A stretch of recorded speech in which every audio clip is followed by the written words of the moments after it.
இரு அடுத்தடுத்த தொடர் தள்ளுபடிகள் முறையே 10% மற்றும் 20% எனில் லாபம் அல்லது நஷ்ட சதவீதத்தை காண்க. சரிங்களா? போன கணக்கில் என்ன பார்த்தோம்னா நம்ம ஒன்று அதிகரிக்குது ஒன்று குறையுதுன்னு சொல்லியிருந்தாங்க. ஆனால் இங்கே என்ன சொல்லியிருக்காங்க, தள்ளுபடினா என்ன அர்த்தம்னா மைனஸ் பண்ணிக்கணும் அர்த்தம். சரிங்களா? இங்கே 2 அமௌண்ட் கொடுத்துருக்காங்க, 10% 20%. அப்போது ரெண்டுமே குறையுது தான். அதனால் -10 மறுபடியும் என்னது -20. இந்த குறிகளை மட்டும் பெருக்குங்க. என்ன வரும்? மைனஸ் இன்ட்டு மைனஸ் என்னென்னு வரும்?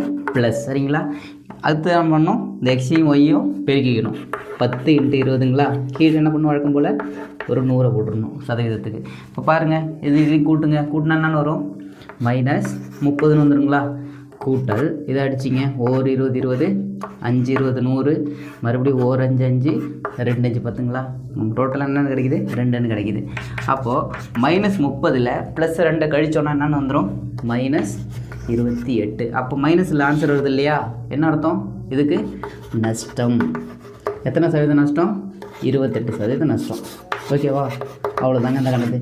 இப்போ தள்ளுபடின்னு கொடுத்துட்டாங்கனாலே மைனஸ், குறைக்கப்படுதுனாலும் மைனஸ் தான். சரிங்களா? ஒன்று குறைச்சி கூடுதுன்னா மைனஸு, இங்கே ப்ளஸ்ஸு போடுங்க. ஃபஸ்ட்டு அதிகரிக்கப்பட்டு குறையுதுன்னா ப்ளஸ்ஸு ஃபஸ்ட்டு போடுங்க, அடுத்து மைனஸ் போடுங்க. சரிங்களா? இங்கே என்ன பண்ணணும்னா, இந்த சிம்பிள் என்னென்னா ரெண்டுத்தையும் பெருக்கணும். அவ்வளோதான். குறிகளை மட்டும் பெருக்கிட்டு அதுக்கப்புறம் இந்த 2 அமௌண்ட்டையும் போட்டு பெருக்கிட்டு கீழே 100 போட்டுடணும். அவ்வளோதாங்க. சரிங்களா? தேங்க்யூ.